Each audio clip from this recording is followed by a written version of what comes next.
Fly ചെയ്യാൻ പോകുന്നത് എൻ്റെ ഗേറ്റ് ആക്ച്വലി A19 ആണ്. എൻ്റെ ഫ്ലൈറ്റ് വന്നിട്ട്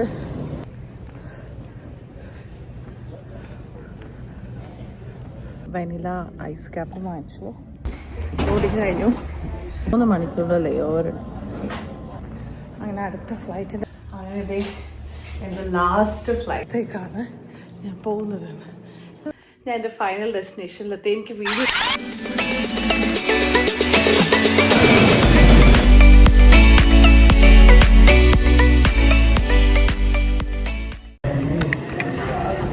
ഹലോ ഗൈസ്, എന്തൊക്കെയുണ്ട് വിശേഷം? എല്ലാവർക്കും സുഖം തന്നെയല്ലേ? ഞാൻ ഇതേ ഒരു ട്രിപ്പിന് വേണ്ടി ഇറങ്ങിയിരിക്കുകയാണ്. ഞാനിപ്പം എയർപോർട്ടിലാണ് ഉള്ളത്, കാൽഗരി എയർപോർട്ടിലാണ് ഉള്ളത്. ഞാനൊരു സ്ഥലത്തേക്ക് പോവാം എന്ന് വെച്ചാൽ 2-3 ദിവസത്തേക്കല്ല, എനിക്ക് ആക്ച്വലി ഒരു ജോബ് കിട്ടി. സോ അങ്ങോട്ടേക്ക് മൂവ് ചെയ്യാം. എങ്ങോട്ടേക്കാന്നുള്ള ഉള്ളത് ഫൈനൽ ഡെസ്റ്റിനേഷൻ എത്തുമ്പോൾ നിങ്ങൾക്ക് കാണാൻ പറ്റും. ഇപ്പം ഞാൻ എയർപോർട്ടിൽ എൻ്റെ സെക്യൂരിറ്റി ചെക്കൊക്കെ കഴിഞ്ഞു ഇങ്ങനെ ഇരിക്കുകയാണ്. അപ്പം അതിനു മുമ്പേ നിങ്ങൾ എൻ്റെ ഈ ഒരു പ്രിപ്പറേഷൻ, എൻ്റെ പാക്കിംഗ് ഒക്കെ കണ്ടിട്ട് വരുമ്പോഴത്തേക്ക് ഞാൻ എൻ്റെ ഗേറ്റ് നമ്പർ ഏതാണെന്ന് കണ്ടുപിടിക്കാം. അവിടെ എത്തിയിട്ട് ബാക്കി സംസാരിക്കും. അപ്പോൾ നിങ്ങൾ പോയിട്ട് അതാദ്യം കണ്ടിട്ട് okay. Hello guys, welcome back to my YouTube channel. അപ്പം ഇന്നത്തെ വ്ലോഗ് ഞാൻ നേരത്തെ പറഞ്ഞപ്പോൾ തന്നെ മൂവിങ് ആണ്. ഞാൻ മാത്രമാണ് കാൽഗറിയിൽ നിന്ന് ഇപ്പോൾ മൂവ് ആവുന്നത്. എവിടത്തേക്കാന്നൊക്കെ ഉള്ളത് ഞാൻ ടുവേർഡ്സ് എൻഡ്, വീഡിയോൻ്റെ എൻഡിൽ നിങ്ങൾക്ക് മനസ്സിലാവും ഞാൻ എങ്ങോട്ടാണ് മൂവ് ചെയ്യുന്നത്. അപ്പം മൂവിങ് എനിക്കൊരു പുത്തിരിയല്ല. കാരണം ഞാൻ കാനഡയിൽ വന്നിട്ട് 2 years ആയി. 2 yearsൽ ഇപ്പോൾ പോകുന്നത് എൻ്റെ ഒരു 4th province ആണ്. എൻ്റെ കോലം കണ്ടിട്ടൊന്നും ആരും പേടിക്കണ്ട. 4th provinceലോട്ടാണ് ഇപ്പോൾ പോകുന്നത്. അപ്പം ഫസ്റ്റ് നമുക്ക് പാക്ക് ചെയ്യാം. പാക്കിംഗ് വീഡിയോ ആണ് ഫസ്റ്റ്. പിന്നെ ഘട്ടഘട്ടമായി ഞാൻ പറയുന്നതായിരിക്കും എങ്ങോട്ടാണ് പോകുന്നത്, എന്നാ എൻ്റെ ഫ്ലൈറ്റ്, അങ്ങനത്തെ കുറേ ഡീറ്റെയിൽസ് പിന്നെ പറയാം. ഫസ്റ്റ് നമുക്ക് പാക്കിംഗ് ആണ്.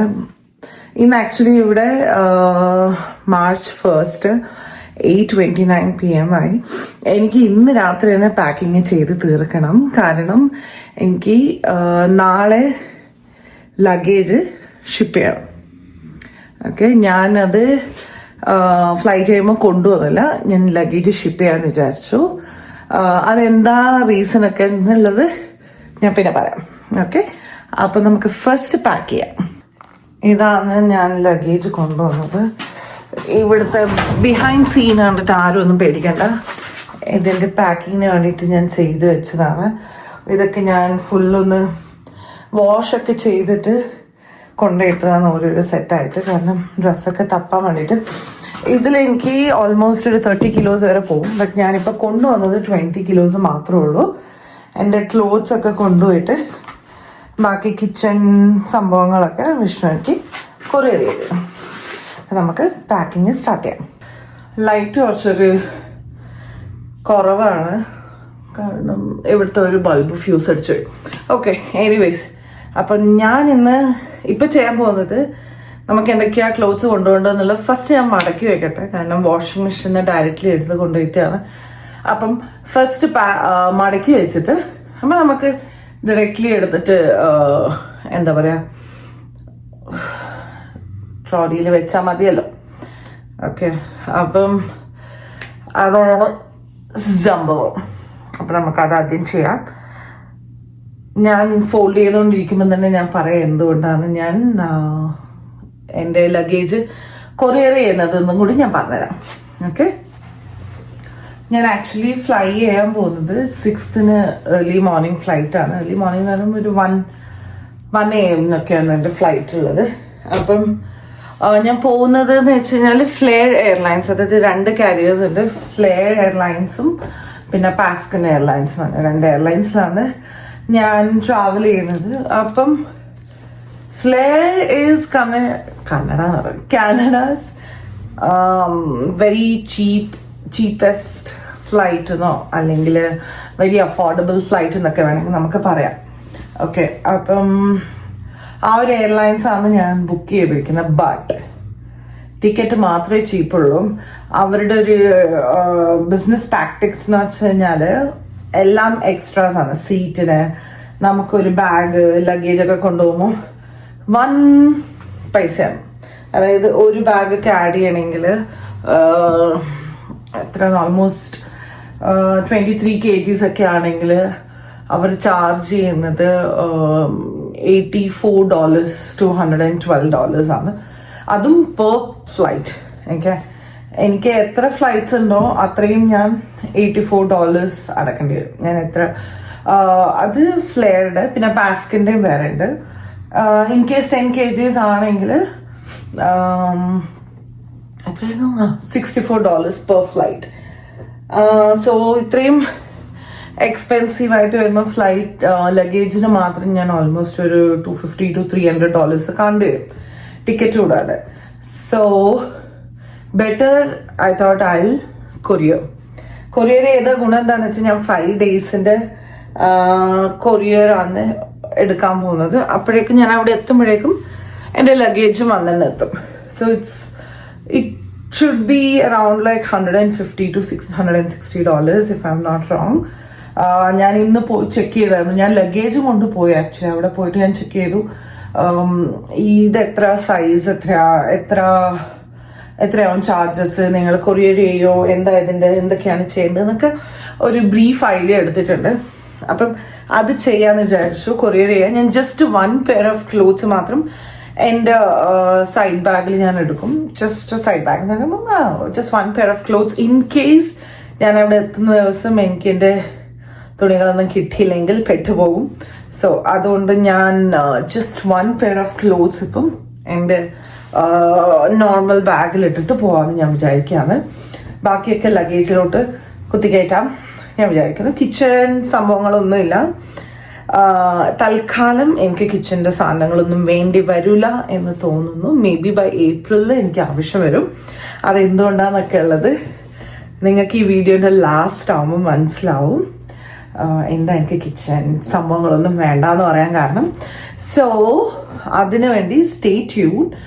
ഞാൻ ഇതൊന്നും പെട്ടെന്ന് മടക്കട്ടെ. ഇങ്ങനെ സംസാരിച്ചുകൊണ്ടിരുന്ന് കഴിഞ്ഞാൽ എനിക്ക് മടക്കാൻ പറ്റും ഓണസ്റ്റ്ലി. ഓക്കെ, സോ അപ്പൊ പെട്ടെന്ന് ഞാൻ മടക്കി വെച്ചിട്ട് ഇതൊന്ന് പെട്ടിക്കകത്താക്കട്ടെ, ഇല്ലെങ്കിൽ ഭയങ്കര ടെൻഷനായിരിക്കും. ഇതൊന്ന് എൻ്റെ കയ്യിൽ നിന്നൊന്ന് പോകണം ലഗേജ്. എൻ്റെ കൈ വിട്ട് പോയി കഴിഞ്ഞാൽ, കാരണം ഈ ലഗേജ് കൊണ്ട് ഞാനിപ്പോൾ ട്രാവൽ ചെയ്യാൻ തുടങ്ങിക്കഴിഞ്ഞാൽ ഭയങ്കര ബുദ്ധിമുട്ടാവും. ഭയങ്കര ബുദ്ധിമുട്ടെന്ന് വെച്ച് കഴിഞ്ഞാൽ അത് നിങ്ങൾക്ക് ഞാൻ ഈ വീഡിയോയിൽ കാണുമ്പോൾ നിങ്ങൾക്ക് മനസ്സിലാവും. ഭയങ്കര ഒരു ഹെക്ടിക്കും. ഞാൻ ഒറ്റയ്ക്ക് വന്ന് ട്രാവൽ ചെയ്യുന്നത്. So it's going to be a really big chaos if I have this luggage with me. So better ship ചെയ്യുന്നതാണ്. So this is actually a best option. കാനഡയുടെ ഉള്ളിലുള്ള ആൾക്കാർ ഇൻ കേസ് എവിടെയെങ്കിലും ട്രാവൽ ചെയ്യുകയാണെങ്കിൽ, so okay, I can give you one clue where I'm going. It's within Canada. Just the different province ആണ് ഞാൻ move ചെയ്യുന്നത്. Okay, so back to the topic. So കാനഡയുടെ ഉള്ളിലെ ആൾക്കാരാണെങ്കിൽ ഇപ്പം നിങ്ങൾക്ക് ഒരു ക്യാരി ഓൺ ക്യാബിൻ ബാഗ് ആയാലും ചെക്ക് ഇൻ ബാഗ് ആയാലും പേഴ്സണൽ ബാഗ് ആയാലും, personal bag I guess it's fine. പക്ഷേങ്കിൽ ക്യാബിൻ ബാഗ് ആണെങ്കിലും ചെക്ക് ഇൻ ബാഗ് ആണെങ്കിലും നിങ്ങൾ എക്സ്ട്രാ പേ ചെയ്യണം. You can not include that in your ticket. So you have to pay extra for that. So what I thought, നമുക്ക് ഇങ്ങനത്തെ കുറെ shipping ചെയ്യുന്ന facilities ഉണ്ടല്ലോ, ലൈക്ക് എയർ കാനഡ തന്നെയാ. ഈ കാനഡ പോസ്റ്റ് ഞാൻ എപ്പം പറയുന്നത് എയർ കാനഡ എന്ന് തന്നെ. കാനഡ പോസ്റ്റ് ഉണ്ട്, UPS ഉണ്ട്, ഫെഡെക്സ് ഉണ്ട്, പ്യൂർലേറ്റർ ഉണ്ട്, പിന്നെ ഷിപ്പ് ഗോ എന്ന് പറഞ്ഞിട്ട് വേറൊരു വെബ്സൈറ്റ് ഉണ്ട്. So currently I'm choosing FedEx because അതായിരിക്കും കുറച്ചും കൂടി സേഫ് ആയിട്ടുണ്ടാവുക, because this is very important. So FedEx ആണ് ഇപ്പം ഞാൻ കറന്റ്ലി എടുത്തിരിക്കുന്നത്. സോ അവിടത്തേക്ക് നാളെ സാധനം കൊണ്ടുവയ്ക്കണം, എന്നാലേ എനിക്കൊരു സമാധാനം ഉണ്ടാവുള്ളൂ. സോ പെട്ടെന്ന് ഞാൻ ഷടപടയെന്ന് പറഞ്ഞിട്ട് ഇത് പാക്ക് ചെയ്തിട്ട് വിഷ്ണു അകത്ത് കിടന്ന് ഉറങ്ങാന്ന്. വിഷ്ണു ഇന്ന് ഓഫായുണ്ട്, വിഷ്ണു ഉറങ്ങാന്ന്. അപ്പം ഇതൊന്ന് പെട്ടെന്നൊരു എനിക്കൊന്നൊരു 1.5 hour 2 hours ഉള്ളിൽ ഇത് ഫിനിഷ് ആവേണ്ടതാണ്. സോ ഇതൊന്ന് പെട്ടെന്ന് പാക്ക് ചെയ്തിട്ട് ഞാൻ കാണിക്കാം. ഓക്കെ, അങ്ങനെ ഇത് ബാഗൊക്കെ പാക്ക് ചെയ്തിട്ടുണ്ട്. ഇതൊന്ന് അടച്ച് വൃത്തിക്ക് ഇനി ബന്ധാക്കി വെക്കണം. അത്രേ ഉള്ളൂ. ഓക്കെ.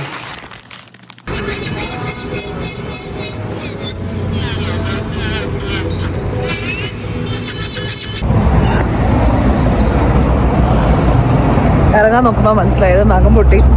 നഖം ചെയ്തിട്ട് വന്നു. അപ്പം ഞാൻ വിഷ്ണുവിന് വേണ്ടി വെയിറ്റ് ചെയ്യാം. പെട്ടെന്ന് വീട്ടിൽ പോയിട്ട് റെഡി ആയിട്ട് എനിക്കൊരു 8:30 ഇറങ്ങണം. 8:30 ഇറങ്ങണം. ബാക്കി വിശേഷങ്ങൾ അപ്പം പറയാം. ഓക്കെ. എൻ്റെ സ്ഥിരം നെയിൽ ബാർ ഇന്ന് ലാസ്റ്റ് ടൈമാണ് ഇവിടെ ചെയ്യുന്നത്. അപ്പം നോക്കാം. ഓക്കെ. ഞാൻ ഇത് ഇറങ്ങി സമയത്രേ 9 മണിയായിട്ടുണ്ട്. 9:05 ആയി. അവിടെ ഒരു 2 hours മുമ്പേ എങ്കിലും എത്തണം. ഇവിടെ നിന്ന് ഒരു ഹാഫ് ആൻ അവറിൻ്റെ ഡിസ്റ്റൻസ് ആണ് എയർപോർട്ടിൽ. ബാക്കി ഞാൻ വണ്ടി കയറിയിട്ട് വരാം. ഓക്കെ. എന്നെ മിസ് ചെയ്യാം ബേബി? മിസ് ചെയ്യണം.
വണ്ടി ഒന്ന് പാർക്ക് ചെയ്തിട്ട് വരാം.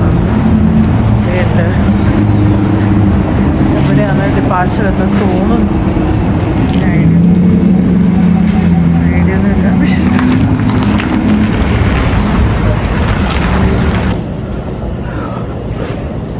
ഞാൻ എയർപോർട്ടിലെത്തി. വിഷ്ണു ഇപ്പോൾ പോയി. വിഷ്ണുവിനകത്ത് വരാൻ പറ്റില്ല. അപ്പം ഞാൻ ജസ്റ്റ് ഇത് സെക്യൂരിറ്റി ചെക്ക് ചെയ്തിട്ട് ബാക്കി നമുക്ക് എവിടെയെങ്കിലും ഇരുന്ന് സമാധാനമായിട്ട് സംസാരിക്കാം. ഓക്കെ.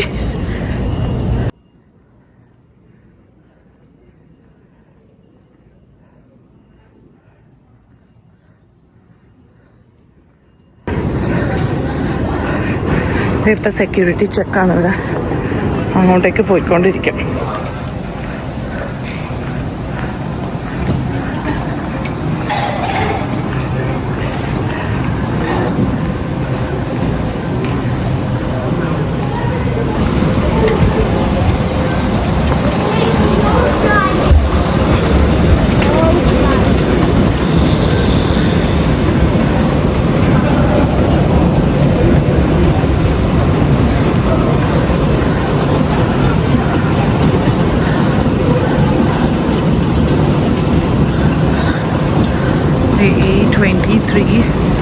എനിക്ക് ആക്ച്വലി 19 എത്തേണ്ടത്. എൻ്റെ ഗേറ്റ് ആക്ച്വലി A19 ആണ്. ഒരുപാട് ദൂരമൊന്നുമില്ല. ഈ ഒരു എസ്കലേറ്ററിൻ്റെ മുകളിൽ അങ്ങ് കയറിയിട്ട് എത്തുമ്പോഴേക്കും കുഴപ്പമില്ല. എൻ്റെ ഫ്ലൈറ്റ് വന്നിട്ട് നടക്കാം. ഫ്ലൈറ്റ് വന്നിട്ട് ഓൾമോസ്റ്റ് ഒരു 1:05 AM. ഇപ്പോൾ ജസ്റ്റ് ഒരു 10 o'clock ആവുന്നതേ ഉള്ളൂ. സമയമുണ്ട്. നോക്കാം.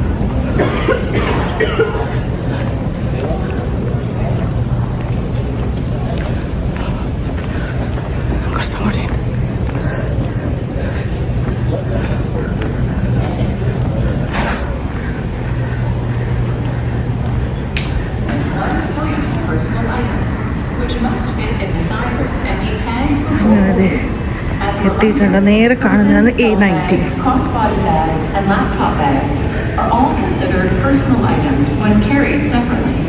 Additionally, passengers are permitted one paid carry-on item, which must fit in the visor and the phone. If you do not have tags on the items you intend to board with, please come and see us now at gate A19. ഗേറ്റൊക്കെ കണ്ടുപിടിച്ചു. Just നമുക്കൊന്ന് ടിമോട്ടനിൽ പോയിട്ട് ഒരു ചായ എന്തെങ്കിലും വാങ്ങിച്ചു കുടിക്കാം. ഇനി എനിക്ക് 2 മണിക്കൂറുണ്ട്. അപ്പോൾ വെറുതെ ഇവിടെ നിന്നിട്ട് എന്ത് ചെയ്യണം? അപ്പോൾ ജസ്റ്റ് ചായയോ കാപ്പിയോ വല്ലതും കിട്ടുമോ നോക്കാം. ഓക്കെ. അപ്പം ഞാൻ ജസ്റ്റ് ഒരു വനില ഐസ് ക്യാപ്പ് വാങ്ങിച്ചു. ഒരു ചെറിയ ക്രൊസാൻറ്റും എടുത്തു. നല്ല തിരക്കാണ് അത്യാവശ്യം. ഇനിയിപ്പോൾ ഒരു ബോർഡിങ് എങ്ങാനുണ്ടെന്ന് തോന്നി, അതുകൊണ്ട് കുറച്ച് തിരക്കൊക്കെ. പിന്നെ ഞാൻ മെല്ലനെ സംസാരിക്കുന്നതെന്ന് വെച്ചാൽ അപ്പുറം ഇപ്പുറമൊക്കെ ആൾക്കാരാണ്. അപ്പം എവിടെയായിരുന്നു? തൽക്കാലം ഇപ്പം ഞാനേ മൂവ് ചെയ്യുന്നുള്ളൂ. ലേറ്റർ വിഷ്ണു ചിലപ്പോൾ ഈ മന്ത് എൻഡോടെ വരും. ഞാൻ എവിടെയാണ് പോകുന്നതെന്നൊക്കെ ഞാൻ പറയാം. എനിക്കൊരു മിനിമം 3 ഫ്ലൈറ്റിലങ്ങ് കയറണം. ഓക്കെ. 11 hours 40 minutes ജേർണിയാണ്. 3 ഫ്ലൈറ്റ് അങ്ങ് കയറണം. നമ്മൾ ആക്ച്വലി റോഡ് ബൈ പോവാന്നൊക്കെ വിചാരിച്ചത്. അപ്പോൾ റോഡ് ബൈ പോവാൻ നോക്കി കഴിഞ്ഞാൽ 7 ദിവസത്തെ ഡ്രൈവ് കിട്ടും. അപ്പോൾ പിന്നെ ക്ലൈമറ്റും ഒക്കെ അബദ്ധമായോണ്ട് പിന്നെ റിസ്ക് എടുക്കണ്ടെന്ന് വെച്ചു. എനിക്ക് നെക്സ്റ്റ് മൺഡേ ആണ് അവിടെ ജോയിനിങ് ഉള്ള. അപ്പം ഇന്ന് March 6th. അപ്പം എന്താ പറയുക, എൻ്റെ ഫ്ലൈറ്റിന് ഇപ്പോൾ 1:05 എടുക്കുക. പക്ഷേങ്കിൽ 12:35 ബോർഡിങ് സ്റ്റാർട്ട് ചെയ്യും. കുറച്ച് നേരത്തെ പക്ഷേങ്കിൽ ഓക്കെ. ഫസ്റ്റ് ടൈം കാനഡയിൽ ഡൊമസ്റ്റിക് ഫ്ലൈ ചെയ്യാം. അപ്പോൾ വെറുതെ റിസ്ക് എടുക്കണ്ടല്ലോ എന്ന് വെച്ചിട്ട് ഞാൻ കുറച്ച് നേരത്തെ. ഞാൻ ഇന്ന് ചെയ്ത നെയിൽസാണ്. എങ്ങനെയുണ്ട്? പൊളിയടാ. പെട്ടെന്ന് മുടി എന്തോ കെട്ടുമ്പം പൊട്ടി നെയിൽസ്. അപ്പോൾ പിന്നെ വെറുതെ ഇനി അറിയാത്ത സ്ഥലത്ത് പോയിട്ട് സലൂണൊക്കെ തപ്പണം എന്ന് വെച്ചാൽ കുറച്ച് ബുദ്ധിമുട്ടാണ്. അപ്പോൾ ഞാൻ വെച്ചു ഇവിടെ തന്നെ ചെയ്യാമെന്ന് വെച്ചു. അങ്ങനെ തിരക്കെ പിടിച്ച് ഓടിപ്പോയി പിടിച്ചിട്ട് ചെയ്തതാണ് ഈ നെയിൽസ്. പിന്നെ ഏത് കളർ ചെയ്യണമെന്നൊന്നും വലിയ ഐഡിയ ഇല്ലാത്തതുകൊണ്ട് സേഫായിട്ട് ഞാൻ ബർഗണ്ടി കളർ അയച്ചു. അത്ര. അപ്പം നല്ല വിശപ്പുണ്ട്. ഞാൻ ഉച്ചയ്ക്ക് കഴിച്ചാൽ ഫുഡ് കഴിക്കട്ടെ. വിഷ്ണു തിരിച്ച് വീട്ടിലെത്തി. ഫസ്റ്റ് ടൈം അത് കല്യാണം കഴിഞ്ഞിട്ട് കാനഡയിൽ വന്നതിന് ശേഷം നമ്മൾ എന്താ പറയുക കുറച്ച് ഒരു ചെറിയൊരു ലോങ് ഡിസ്റ്റൻസ് ഒക്കെ. പക്ഷെ കുഴപ്പമില്ല, നമ്മൾ വീണ്ടും കണ്ടുപിട്ടും എത്രയും പെട്ടെന്ന്. അപ്പം ഞാൻ പെട്ടെന്ന് കഴിക്കട്ടെ. കഴിച്ചിട്ട് ബാക്കി വിശേഷം പറയാം. ഓക്കെ.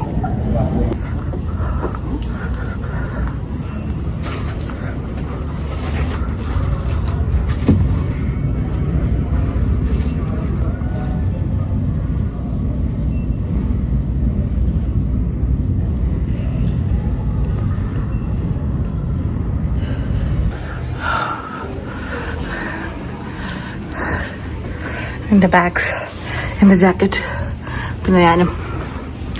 ഇതേ ഉള്ളൂ എനിക്ക് കൊണ്ടുപോകാൻ.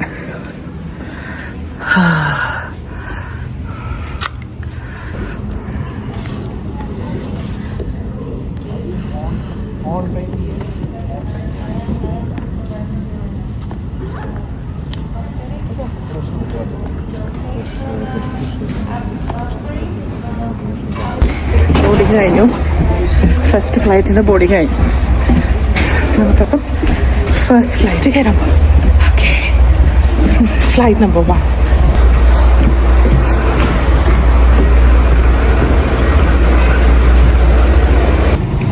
ബോർഡിങ് കഴിഞ്ഞു. എയർക്രാഫ്റ്റിലിരിക്കുക. അവിടെ ആൾ വരാനില്ല. എനിക്ക് ഫസ്റ്റ് അയൽ സീറ്റാണ് നോക്കിയത്. 4 hours 20 minutes ഫ്ലൈറ്റാണ് ആദ്യത്തെ. അപ്പം Calgary to Toronto first flight. Okay. അപ്പം നമുക്ക് അവിടെ എത്തിയിട്ട് ബാക്കി കാര്യങ്ങൾ. Okay.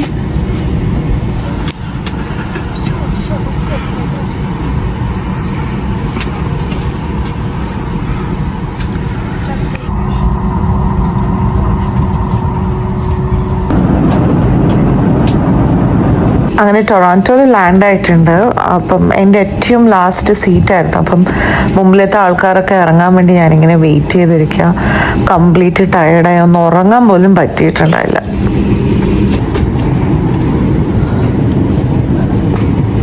Thank you so much. Take care. You too. Bye-bye.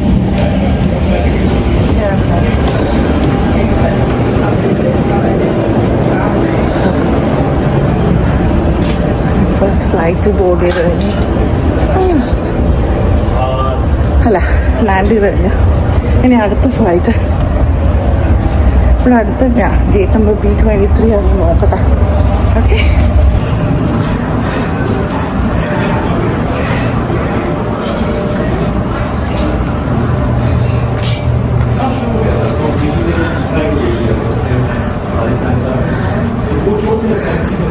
എൻ്റെ ഫസ്റ്റ് ഫ്ലൈറ്റ് ആയിരുന്നു.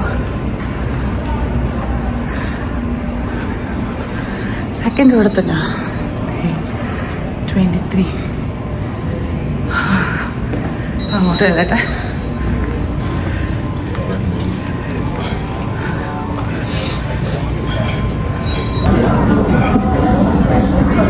കാണുന്നില്ല, ഒരു മിനിറ്റ്.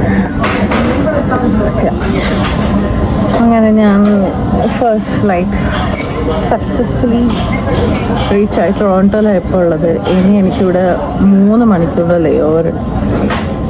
സോ അടുത്ത ഫ്ലൈറ്റ് 10:15 അടുത്തത് ടൊറോണ്ടോ ടു ഹാലിഫാക്സ്. അതാണ് എൻ്റെ അടുത്ത ഫ്ലൈറ്റ്. അതും കൂടി കഴിഞ്ഞിട്ട് വേറൊരു ഫ്ലൈറ്റുണ്ട്. അതോടെ എൻ്റെ ഫൈനൽ ഡെസ്റ്റിനേഷൻ എത്തും. എവിടെയാണെന്നൊക്കെ ഉള്ളത് ഞാൻ ലാസ്റ്റ് അവിടെ എത്തിക്കഴിഞ്ഞിട്ട് ഞാൻ പറയാം. ഇപ്പം ചെറുങ്ങനെ ഒരു ബ്രേക്ക്ഫാസ്റ്റ് എനിക്ക് ഭയങ്കരമായിട്ട് വിശക്കുന്നു. എനിക്ക് ഫ്ലൈറ്റിൽ വെള്ളം പോലും കിട്ടിയില്ല. കാരണം ഒന്നാമത് അത് പർച്ചേസ് ചെയ്യണം, വെള്ളം പർച്ചേസ് ചെയ്യണം. പക്ഷെ അവർ ഡെബിറ്റ് കാർഡും അക്സെപ്റ്റ് ചെയ്യുന്നില്ല, ക്യാഷും അക്സെപ്റ്റ് ചെയ്യുന്നില്ല. എൻ്റെ അടുത്ത് ക്രെഡിറ്റ് കാർഡും ഇല്ല. സോ വെള്ളം പോലും കുടിച്ചില്ല. ഭയങ്കര വിശപ്പ്. ഇവിടെ ഞാൻ ഇറങ്ങി വന്ന അതേ ഗേറ്റ് തന്നെയാണ് എൻ്റെ അടുത്ത ഫ്ലൈറ്റും ഒക്കെ. പിന്നെ കുഴപ്പമില്ല, ഒരുപാട് തപ്പി പിടിക്കേണ്ട ആവശ്യമൊന്നുമില്ല. കാരണം ടൊറോണ്ടോ എയർപോർട്ട് ഭയങ്കര വലുതാണ്.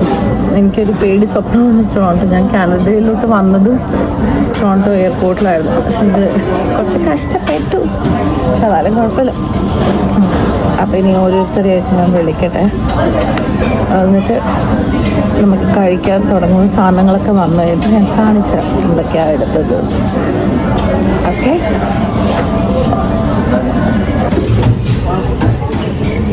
ഇതാണ് ബ്രേക്ക്ഫാസ്റ്റ്.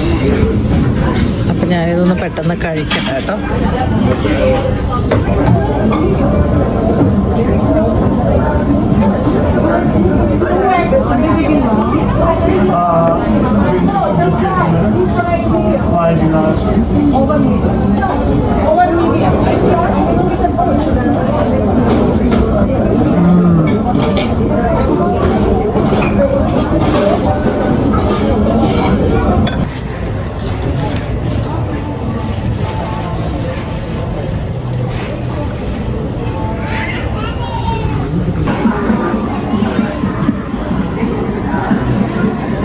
വെയിറ്റ് ചെയ്യാം. എല്ലാവരും ബോർഡിങ്ങിന് വേണ്ടി വെയിറ്റ് ചെയ്യാം. ബോർഡിങ് ഇനി സ്റ്റാർട്ട് ചെയ്തിട്ടുണ്ട്. ഇവിടെ ടൊറോൻറ്റോയിൽ എത്തിയപ്പോൾ ഞാൻ വിചാരിച്ചു എൻ്റെ പേഴ്സണൽ ബാഗ് അവർ ക്യാരി ഓൺ ആയിട്ട് കൺസിഡർ ചെയ്യുന്നു. കാരണം അത് മെഷർ ചെയ്യുന്ന സാധനത്തിൻ്റെ ഉള്ളിൽ ഇത് പോയിട്ടുണ്ടായില്ല. അതുകൊണ്ട് ടെൻഷൻ ഉണ്ടായി. അങ്ങനെ അടുത്ത ഫ്ലൈറ്റിൻ്റെ ബോർഡിങ് കഴിഞ്ഞു. Flight number 2 Toronto to Halifax. Okay, ഇനി ഒന്നും കൂടി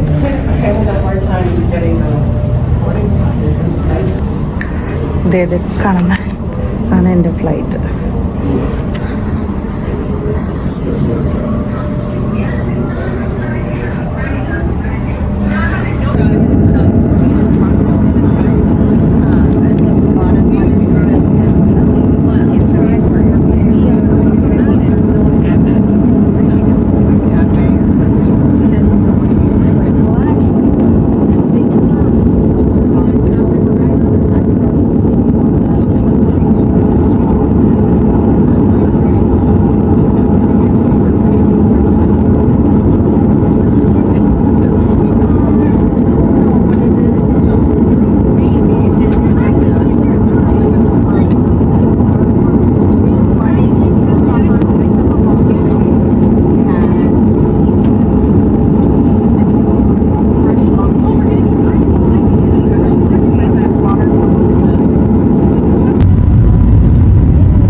ചെയ്തു.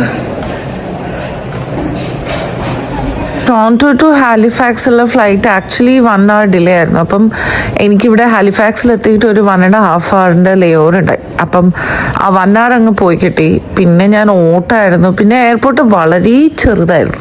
ഹാലിഫാക്സ് എയർപോർട്ടൊക്കെ എന്ന് പറഞ്ഞു കഴിഞ്ഞാൽ ഭയങ്കര ചെറുതായിരുന്നു. സോ അതുകൊണ്ട് ഒരുപാട് കഷ്ടപ്പെടേണ്ടി വന്നില്ല. ടുവേർഡ്സ് എൻഡിലായിരുന്നു എൻ്റെ ഗേറ്റ് ഉണ്ടായത്. ഞാനവിടെ എത്തുമ്പോഴേക്കും ആസ് യൂഷ്വൽ എൻ്റെ നെയിം ഇങ്ങനെ പേജ് ചെയ്തുകൊണ്ടിരിക്കുന്നുണ്ടായി. പിന്നെ അങ്ങോട്ട് ഓടിപ്പോയിട്ട് ബോർഡിംഗ് പാസ് ഒക്കെ കളക്ട് ചെയ്തു.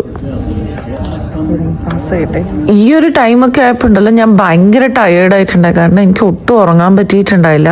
ഇതേ കാണുന്ന പാസ്കനാണ് എൻ്റെ അടുത്ത ഫ്ലൈറ്റുള്ള ആദ്യമായിട്ട് കേൾക്കാം. അങ്ങനെ എൻ്റെ ലാസ്റ്റ് ഫ്ലൈറ്റ്, ഇന്നത്തെ ലാസ്റ്റ് ഫ്ലൈറ്റ് ബോർഡ് ചെയ്യാണ്. അവിടെ എത്തിയിട്ട് ഞാൻ പറയാം എവിടത്തേക്കാണ് ഞാൻ പോകുന്നത്. ഇത് വളരെ ചെറിയൊരു എയർപോർട്ടാണ്. ഇപ്പൊ പോകാൻ പോകുന്ന ഫ്ലൈറ്റ് ആക്ച്വലി ഭയങ്കര ചെറുതാണ്. എനിക്കൊന്നൊരു 10 സീക്വൻസ് എങ്ങാനും ഉണ്ടാവുള്ളൂ. അതിൽ തന്നെ ഒരു 7 പേര് മാത്രമേ ഉണ്ടായിട്ടുള്ളൂ ഫ്ലൈ ചെയ്യാൻ. അപ്പം എനിക്ക് അവിടെ ഓൾറെഡി എൻ്റെ കൂടെ വർക്ക് ചെയ്യാൻ പോകുന്ന ഒരു കൊലീഗ് അവിടെ വെയിറ്റ് ചെയ്യുന്നുണ്ടായി. പിന്നെ എയർപോർട്ടിൽ നിന്ന് ലാൻഡ് ചെയ്തിട്ട് ഒരു 45 മിനിറ്റ്സിൻ്റെ ഫ്ലൈ മാത്രമേ ഉള്ളൂ.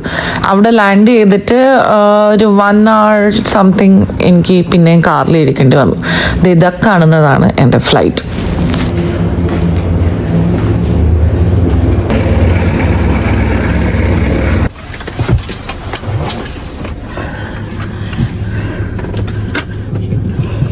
നമ്മളൊരു ജേർണി ഒക്കെ കഴിയാൻ പോകുമ്പോൾ ഉണ്ടാകുന്ന ഒരു സമാധാനം ഉണ്ടല്ലോ, അതായിരുന്നു എനിക്ക്. എങ്ങനെയെങ്കിലും റൂമിലെത്തിയിട്ട് ഇതൊക്കെ ഒന്ന് മാറ്റി വെച്ചിട്ട് ഒന്ന് കിടന്നാൽ മതിയുള്ള സിറ്റുവേഷൻ. അത്രക്കും ടയേർഡായിട്ടുണ്ടായി.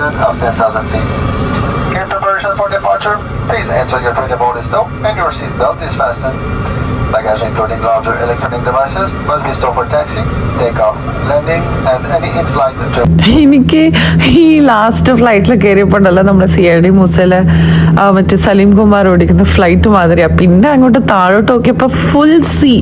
ഈ ട്രിപ്പ് ലൈക്ക് ഈ ഒരു 45 മിനിറ്റ്സ് കംപ്ലീറ്റ്ലി അബവ് സീൻ്റെ മുകളിലായിരുന്നു ഞങ്ങൾ ഫ്ലൈ ചെയ്തുകൊണ്ടിരുന്നത്. കാരണം ഈ ഒരു പ്രോവിൻസ് കുറച്ചൊരു ബീച്ചസും ഒക്കെ ഉള്ള സംഭവമാണ്. ബ്യൂട്ടിഫുൾ പ്രോവിൻസ് ആണ്. സോ അതുകൊണ്ട് തന്നെ കുറച്ചൊരു ടെൻഷനൊക്കെ ഉണ്ടായി ഈ ഫ്ലൈറ്റ് കയറിയപ്പം. അങ്ങനെ ഫൈനലി ഗൈസ് നമ്മൾ സ്പോട്ടിലെത്തിയിരിക്കുകയാണ്. സെയിൻറ്റ് ജോൺ എന്നാണ് എയർപോർട്ടിൻ്റെ പേരെങ്കിലും നമ്മുടെ പ്രോവിൻസിൻ്റെ പേര് വന്നിട്ട് ന്യൂ ബ്രോൺസ്വിക്ക് എന്ന് പറയും. ഹലോ ഗായ്സ്, ഒരു മിനിറ്റ്. അപ്പം ഞാൻ എൻ്റെ ഫൈനൽ ഡെസ്റ്റിനേഷനിലെത്തി. എനിക്ക് വീഡിയോ കണ്ടിന്യൂ ചെയ്യാൻ പറ്റില്ല, കാരണം എന്നെ പിക്ക് ചെയ്യാൻ എൻ്റെ ബോസ് വന്നായിരുന്നു എയർപോർട്ടിൽ. സോ എനിക്ക് കണ്ടിന്യൂഷൻ വീഡിയോ എടുക്കാൻ പറ്റിയിട്ടില്ല. ഞാൻ എവിടെ വന്നതെന്നും പറയാൻ പറ്റിയിട്ടില്ല. ഞാൻ ആക്ച്വലി വന്ന പ്രോവിൻസ് എന്ന് പറയുന്നത് ന്യൂ ബ്രോൺസ്വിക്ക് ആണ്, Atlantic province. Atlantic province, New Brunswick എന്നാണ് പ്രോവിൻസിൻ്റെ പേര്. വെറും 4000 കിലോമീറ്റേഴ്സ് മാത്രം ഞാൻ ആദ്യം നിന്ന സ്ഥലത്തുനിന്ന്. 3 ഫ്ലൈറ്റ്സ്, 11.5 മണിക്കൂറിൻ്റെ ട്രാവൽ. ഓ മൈ ഗോഡ്, തലവേദന എടുത്ത് ഒരു പോള കണ്ണടച്ചിട്ടില്ല ഞാൻ.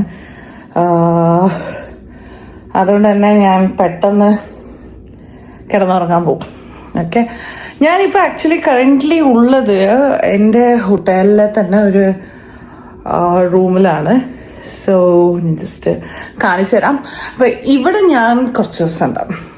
ഹോട്ടലിൽ റൂമിൽ തന്നെ ആയിരിക്കും. മോസ്റ്റ് പ്രോബബ്ലി 2 weeks കഴിഞ്ഞിട്ടെങ്ങാനും ഞാൻ മാറുമായിരിക്കും. ഇല്ലെങ്കിൽ നെക്സ്റ്റ് വീക്ക് മാറാൻ പറ്റുകയാണെങ്കിൽ അത്രയും ബെസ്റ്റ്. സോ ഞാൻ ഫൈനലി എൻ്റെ ലൊക്കേഷനിൽ എത്തിയിട്ടുണ്ട്. ഇനി ന്യൂ ബ്രോൺസ്വിക്കിലെ വിശേഷങ്ങളായിരിക്കും കുറച്ചും കൂടി ഉണ്ടാവുക. ഒരുപാട് സംഭവങ്ങൾ ഇവിടെ കാണാൻ. ഇവിടെ ഐലൻഡ്, വെയിൽ വാച്ചിങ്, അങ്ങനത്തെ കുറേ കാര്യങ്ങളുണ്ട്. ബട്ട് റൈറ്റ് നൗ ഞാൻ എൻ്റെ പുതിയ ജോബിലോട്ട് ഒന്ന് സെറ്റിലായിട്ട് വേണം ബാക്കിയൊക്കെ ചെയ്യാൻ. അപ്പം ഞാൻ അടുത്തുള്ളൊരു ഇൻഡിപെൻഡൻറ്റിൽ പോയിട്ട് കുറച്ച് സാധനങ്ങൾ, എനിക്ക് സർവൈവ് ചെയ്യേണ്ട കുറച്ച് സാധനങ്ങളൊക്കെ വാങ്ങി വന്നിട്ടുണ്ട്. അപ്പം ഈ വീഡിയോ എപ്പോൾ അപ്ലോഡ് ആവുമെന്നൊന്നും അറിയില്ല. മോസ്റ്റ് പ്രോബബ്ലി ഞാൻ സാറ്റർഡേ സൺഡേൻ്റെ ഉള്ളിൽ തന്നെ അപ്ലോഡ് ആക്കും. ഇന്ന് എന്തായാലും ഒന്നും ചെയ്യാൻ പറ്റില്ല. ഇന്ന് എനിക്ക് കുളിച്ചൊന്ന് കിടന്നുറങ്ങണം, ഇത്രേ ഉള്ളൂ. So thank you for watching this video. അപ്പം സ്റ്റേ ട്യൂൺ. നമുക്ക് കുറേ വിശേഷങ്ങൾ, ന്യൂ ബ്രോൺസ്വിക്കിൻ്റെ കുറേ വിശേഷങ്ങൾ, കുറേ ട്രാവലിംഗ് വീഡിയോസ് വരുന്നുണ്ട് പല പല പ്രോവിൻസിലോട്ടും, ലൈക്ക് വർക്ക് റിലേറ്റഡ് ആയിട്ടുള്ള. അപ്പം അതൊക്കെ നമുക്ക് ഞാൻ എൻ്റെ ചാനലിലോട്ട് ഇടുന്നതായിരിക്കും. അപ്പം പ്ലീസ് സബ്സ്ക്രൈബ് മൈ ചാനൽ. അപ്പം അത്രയേ ഉള്ളൂ. Thank you so much and see you soon. Bye. ഞാൻ നിൽക്കുന്ന റൂം ഇത്, അങ്ങോട്ടൊന്നും പോകാൻ വയ്യ, ബട്ട് സ്റ്റിൽ ഇതാണ് വാഷ്റൂം. ഫസ്റ്റ് തന്നെ വാഷ്റൂമാണ് കാണിക്കുന്നത്. ഓക്കെ, വാഷ്റൂം കഴിഞ്ഞാൽ ഞാനൊരു ലോങ് വ്യൂ എടുത്ത് കാണിച്ചുതരാം. ഇതാണ് bedroom, Queen bed, TV, balcony. പുറത്തൊന്നും പോകാൻ വയ്യ, നല്ല തണുപ്പാണ്. ഇതാണ് ഇതിൻ്റെ വ്യൂ. ഇതൊക്കെ എൻ്റെ ഹോട്ടൽ തന്നെയാണ്. ഓക്കെ, ഇപ്പുറത്തെ സൈഡൊക്കെ ഉണ്ട്. അപ്പം പറഞ്ഞ പോലെ നമുക്ക് അടുത്ത വീഡിയോയിൽ വെച്ച് കാണാം. ബൈ.